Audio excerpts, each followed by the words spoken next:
여러분 안녕하십니까? 5월 12일 굿모닝 MBN 시작합니다. 먼저 오늘의 주요 뉴스입니다. 주말 영향으로 500명 안팎에 머물렀던 코로나19 신규 확진자가 오늘은 600명대에 이를 것으로 보입니다. 세계보건기구가 인도발 변이를 주요 변이로 포함시킨 가운데 국내 변이 바이러스 감염자는 1,400명을 넘어섰습니다. 문재인 대통령이 야당이 부적격 판정을 내린 장관 후보자 3명에 대한 청문 보고서를 오는 14일까지 보내달라고 국회에 다시 요청했습니다. 민주당 내에서도 반대 움직임이 감지되는 가운데 야당은 강력히 반발했습니다. 대검찰청이 이성윤 서울중앙지검장의 기소를 승인하면서 수원지검 수사팀이 오늘 이 지검장을 재판에 넘길 방침입니다. 사상 첫 피고인 지검장이 될 것으로 보이는데 검찰 안팎에선 자진 사퇴의 목소리가 높아지고 있습니다. 미국 바이든 행정부가 북한에도 코로나19 백신을 지원하는 방안에 대해 논의하고 있다고 CNN이 보도했습니다. CNN은 정부 당국자를 인용해 백신 지원이 초기 외교적 관여의 윤활유가 될 수 있을 것으로 기대하고 있다고 밝혔습니다. 이스라엘과 팔레스타인 무장정파 하마스의 무력 충돌이 격화하고 있습니다. 양측은 공습과 로켓 공격을 주고받으며 30여 명이 숨지는 등 인명피해가 속출하고 있습니다. 오늘은 서울과 대전의 한낮 기온이 27도, 광주는 29도까지 오르는 등 다소 덥겠습니다. 주말까지 30도 안팎의 더위가 이어지겠고 토요일엔 충청과 남부지방에, 일요일과 월요일에는 전국 곳곳에 비가 내릴 전망입니다. 오늘 새벽 1시 반쯤 화이자 코로나19 백신 43만 8천 회분이 인천국제공항에 도착했습니다. 정부가 화이자와 직접 계약한 6,600만 회분 중 일부 물량으로 현재까지 국내에 도입된 물량은 287만 4천 회분입니다. 상반기까지 총 700만 회분이 들어오기로 돼 있어서 다음 달까지 412만 6천 회분이 더 도입될 예정입니다. 하루에도 코로나19 신규 확진자가 수십만 명이 나오고 있는 인도의 상황이 날이 갈수록 심각해지고 있습니다. 현지 언론은 장례 비용이 없어 강물에 시신을 수장했다고 전했는데요. 마스크 없이 수만 명이 몰리는 장면도 목격됐습니다. 이 내용은 김순철 기자입니다. 인도 북부 우타르프라데시주의 겐지스강 곳곳에 시신들이 떠 있습니다. 참혹한 장면에 주민들은 접근조차 하지 못합니다. 현지 언론은 최소 109 이상의 시신이 발견됐다며 코로나19로 숨진 것으로 추측했고 화장 비용을 감당하지 못해 수장한 것으로 보고 있습니다. 최근 코로나19 일일 확진자가 40만 명대를 기록하고 있는 인도에서는 화장장과 화장에 쓰일 땔감이 부족해 장례 비용이 급등한 것으로 전해졌습니다. थोड़ी देर पहले मिली है हमारे अधिकारीगण मौके पर इस समय हैं जांच चल रही है हम ये चेक करा रहे हैं कि ये डेड बॉडीज कहां से आई हैं कैसी हैं तो कहां है और कितनी संख्या में है हमारे अधिकारी मौके पर चेक कर रहे हैं हम थोड़े समय बाद आपको अपडेट देंगे. 인도 북부 알리가르 무슬림대에서는 최근 18일 동안 전현직 교수 34명이 코로나19로 목숨을 잃기도 했습니다. 상황이 갈수록 심각해지고 있지만 이슬람 성직자 장례식에 수만 명이 마스크도 쓰지 않은 채 몰리는 등 안전 불감증이 여전하다는 지적도 나옵니다. 인도발 변이 바이러스에 대한 우려 역시 높아지고 있는데 세계보건기구는 관심 변이에서 우려 변이로 재분류하기로 했습니다. 이런 가운데 현지 시간으로 어젯밤 9시 10분쯤 현지 교민 182명과 인도인 1명 등 183명이 수도 뉴델리의 인디라간디 국제공항에서 특별 운항편으로 출국했습니다. 지난 4일부터 9일까지 인도에서 귀국한 교민 540명 가운데 16명이 코로나19 확진 판정을 받은 바 있습니다. MBN 뉴스 김순철입니다. 문재인 대통령이 야당이 부적격 판정을 내린 임혜숙, 노형욱, 박준영 장관 후보자 3명에 대한 청문 보고서를 오는 14일까지 보내달라고 국회에 다시 요청했습니다.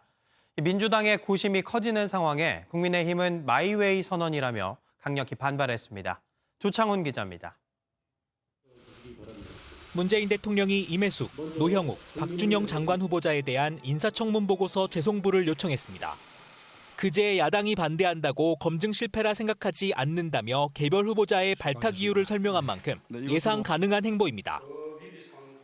국토부 아닌 외부에서 찾으면서 그 정도 능력을 갖춘 분이 과연 누가 있을까? 그렇게 고심하면서 지금의 후보자를 발탁하게 된 것입니다. 추미애 박범계 법무부 장관 임명 당시 재송부 시한을 하루로 정했던 것과 달리 나흘의 시간을 둬 여야 협상의 여지를 남겨뒀습니다. 오선의 이상민 더불어민주당 의원이 이들 후보자의 임명을 공개 반대하는 등 여당 내부의 의견도 엇갈려 지도부의 고심이 깊어지고 있습니다. 좀 더 많은 경청의 시간을 갖고 국민이 바라는 방향으로 우리 민주당이 나아갈 수 있도록 함께 노력했으면 좋겠습니다. 국민의힘은 문 대통령이 실패한 정권으로 가고 있다며 강력 반발했습니다. 오늘 문재인 대통령의 장관 후보 인사청문 보고서 재송부 요청은 남은 1년도 눈과 귀를 막고 가겠다는 마이웨이 선언입니다. 정의당도 임혜숙, 박준영 후보자에 대한 지명 철회를 거듭 요구하면서 청문회를 둘러싼 여야 분위기가 얼어붙고 있습니다. MBN 뉴스 조창훈입니다. 이성윤 서울중앙지검장이 오늘 재판에 넘겨질 것으로 보입니다. 이 지검장을 기소해야 한다는 수사팀과 수사심의위원회의 의견을 대검찰청이 받아들인 건데 이 지검장의 거취에 관심이 쏠립니다. 박은채 기자가 보도합니다. 이성윤 서울중앙지검장은 지난 2019년 김학의 전 차관 불법 출국 금지 의혹을 수사하려고 한 안양지청 검사들에게 외압을 행사해 수사를 막은 혐의를 받고 있습니다. 이 지검장은 억울하다며 직접 검찰 수사심의 소집을 요청했지만 오히려 좌충수가 됐습니다. 수사심의위원회는 이 지검장의 기소가 타당하다고 판단했고 대검은 이를 승인한 겁니다. 기소 방침을 승인받은 수원지검 수사팀은 오늘 중으로 이 지검장을 기소할 방침입니다. 사상 초유의 피고인 지검장이 될 것으로 보이는데 박범계 법무부 장관은 이 지검장의 거취에 대해 말을 아꼈습니다. 인사 준비 중이니까 전체적인 과정을 지금 진행 중에 있습니다. 특별히 이 건에 대해서 제가 뭐라고 언급하기에는 아직은 아닌 것 같아요. 앞서 2017년 이영렬 당시 서울중앙지검장은 돈 봉투 만찬 사건으로 감찰을 받게 되자 사표를 낸 바 있습니다. 반면 정진웅 당시 서울중앙지검 부장검사는 한동훈 검사장 독직 폭행 사건으로 기소됐지만 광주지검 차장검사로 영전했습니다. 검찰 안팎에선 이 지검장의 결단이 필요하다는 목소리가 나오는 가운데 이 지검장이 어떤 판단을 내릴지 관심이 쏠리고 있습니다. MBN 뉴스 박은채입니다. 이스라엘군과 팔레스타인 가자지구 무장정파 하마스의 무력 충돌이 격화하면서 주거지역까지 폭격을 맞는 등 양측의 사망자가 늘어나고 있습니다. 현지 언론에 따르면 하마스 측의 로켓포 발사에 이스라엘이 보복 공습을 하면서 가자지구의 13층짜리 주거용 건물이 붕괴됐습니다. 이번 충돌로 팔레스타인에서 28명, 이스라엘에서도 3명이 숨지는 등 인명피해가 속출하고 있습니다. 러시아 카잔의 한 학교에서 총기 난사로 최소 30명의 사상자가 나왔습니다. 이 용의자는 이 학교 졸업생이었습니다. 전광열 기자입니다. 러시아 중부 타타르스탄 공화국의 수도 카잔의 한 학교에서 학생과 교사들이 서둘러 밖으로 대피합니다. 총격범이 초중고 통합학교에 난입해 중학교 2학년 교실에서 수업 중이던 학생과 교사를 상대로 무차별적으로 총을 쏜 직후였습니다. 충격적인 총기 난사 당시 학교에는 학생과 교직원 등 800여 명이 있었는데 중학교 2학년 학생만 7명이 숨지는 등 최소 30명의 사상자가 나왔습니다. Прежде всего, большая беда. Мы потеряли 7 детей, ученики 8 класса. 용의자는 이 학교 졸업생인 19살 남성으로 체포 후 경찰 조사에서 부모와도 연을 끊었고 2, 3개월 전부터 자신을 신으로 느꼈다는 황당한 말을 한 것으로 알려졌습니다.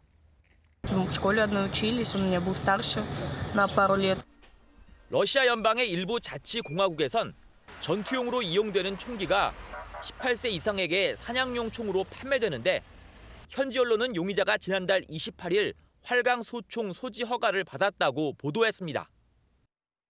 총기 난사 사건 이후 카잔시 전역에는 대테러 작전령이 내려졌고 중대범죄 수사를 담당하는 연방수사위원회가 조사에 착수했습니다. MBN 뉴스 전광열입니다. 대북 정책 검토를 마친 미국이 제안한 실무 접촉에 북한이 반응하면서 북미 대화 재개 가능성에 관심이 커지고 있는데요. 이런 와중에 미국이 북한의 코로나19 백신 지원 가능성을 열어두고 있다는 보도가 나왔습니다. 미국의 백신 외교가 북한을 대화의 장으로 끌고 나오는 유인책이 될 수 있을까요? 신혜진 기자입니다. 바이든 행정부가 북한의 코로나19 백신 제공 등의 인도적 지원을 하는 방안을 검토하고 있는 것으로 알려졌습니다.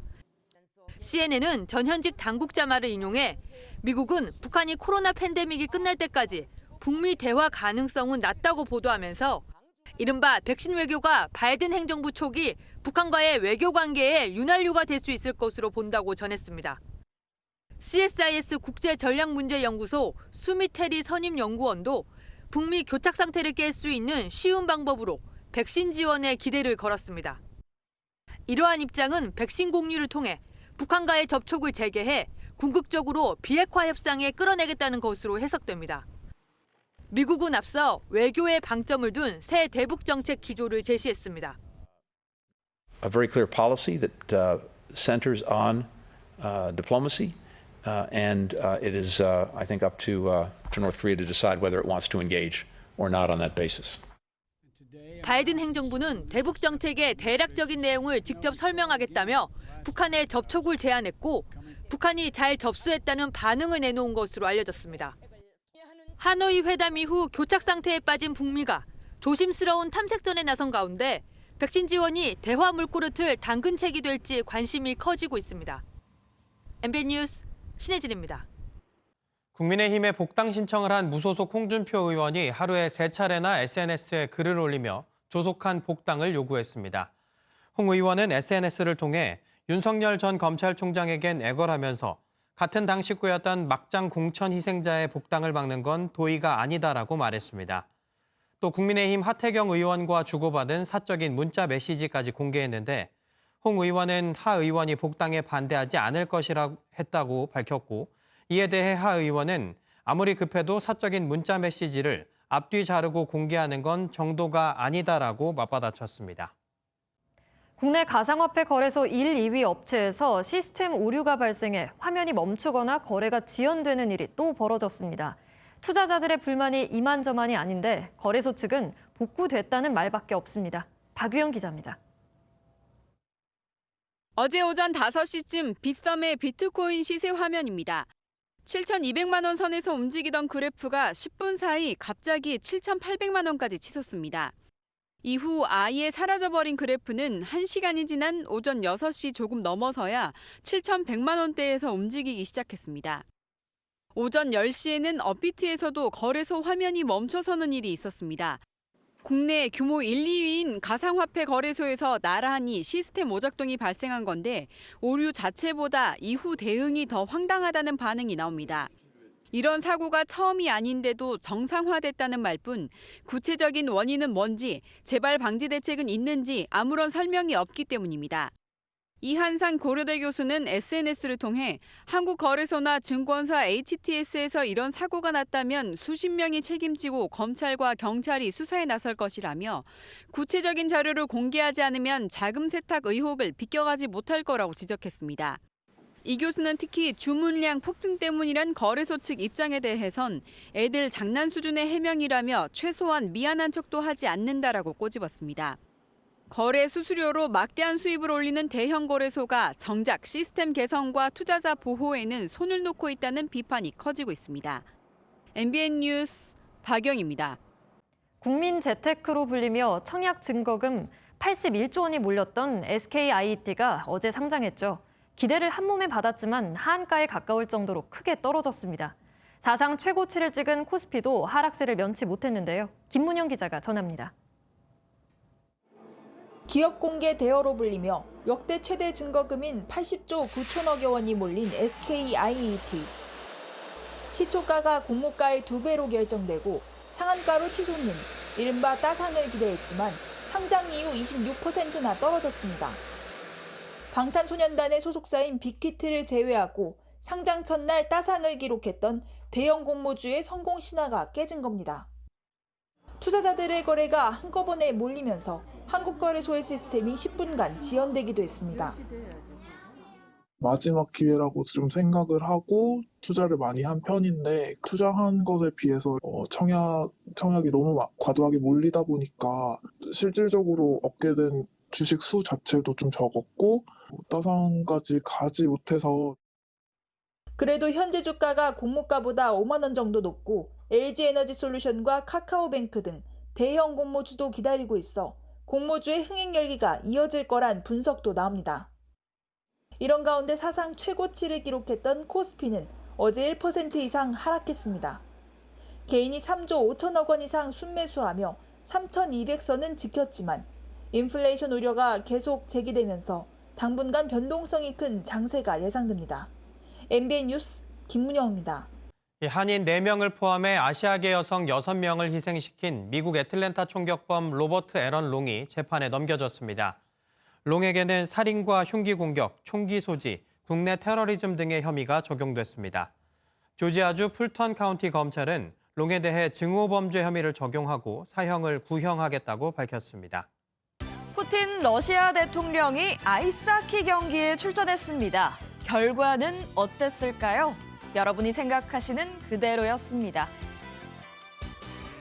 푸틴 대통령이 등번호 11번을 달고 자선으로 열린 아이스하키에 나섰습니다. 참가자 중엔 러시아의 전설적인 아이스하키 선수도 있었는데요. 그럼에도 가장 많은 골을 넣은 건 푸틴 대통령이었습니다. 무려 9골이나 넣으며 팀의 13대9 승리를 이끌고 최우수 선수가 됐죠. 푸틴 대통령이 퍽을 잡을 때까지 아무도 수비에 나서지 못하고 골리도 맥을 못 춥니다. 감히 막을 수 없는데 이것도 실력이라면 실력이겠죠. 세계 각국에서 활발하게 백신 접종이 이뤄지고 있죠. 루마니아에선 유명 관광지가 접종센터로 탈바꿈했는데요. 바로 드라큘라 성이라고 합니다. 루마니아의 인기 관광지 브란성입니다. 유명 흡혈귀 소설 드라큘라의 모티브가 된 곳인데요. 이곳에 백신 접종 센터가 설치됐습니다. 말뚝으로 드라큘라를 퇴치하는 게 아니라 팔뚝에 주사를 놔 코로나19를 퇴치하게 된 거죠. 800년이 넘은 유서 깊은 장소에서 백신을 맞으려고 외국인들의 신청도 쇄도했다는데요. 아쉽게도 루마니아 시민들만 백신을 접종할 수 있다고 합니다. 지금까지 굿모닝 월드였습니다. 오늘 서쪽 지역을 중심으로 때이른 초여름 더위가 나타납니다. 어제보다 더 기온이 올라서요. 서울의 낮 기온 27도, 광주 29도로 6월에야 나타나야 할 더위가 벌써 느껴지겠습니다. 단 아침 저녁으로는 일교차가 크게 벌어지기 때문에 옷차림에 신경을 써주셔야겠습니다. 반면 동풍의 영향을 받는 동해안은 속초 18도에 머물면서 선선하겠습니다. 오늘뿐만 아니라 앞으로 남은 이번 주 내내 낮 기온이 30도 가까이 오르면서 덥겠는데요. 내일과 모레 서울의 낮 기온 29도까지 오르겠습니다. 위성 영상입니다. 지금 전국에서 구름이 많이 지나고 있습니다. 오후부터는 차차 전국에서 맑은 하늘을 되찾겠습니다. 한편 제주도는 오전까지 가끔 비가 오겠고요. 오후엔 빗방울 정도만 스치겠습니다. 남해안과 제주에서는 오늘 오후까지 바람이 강하게 불겠습니다. 오늘 아침은 서늘함이 덜합니다. 지금 기온 보시면 서울은 17.1도, 대전 13.8도, 안동 10.3도, 대구는 15.3도로 시작하고 있는데요. 낮에는 서울과 춘천 27도, 전주 28도, 광주 29도, 대구는 24도까지 오르겠습니다. 동해안은 비교적 선선하겠습니다. 주말과 휴일 사이에는 전국에서 비가 오면서 때이른 더위도 누그러지겠습니다. 영동과 충북, 남부에서는 월요일까지도 비가 이어질 전망입니다. 날씨였습니다.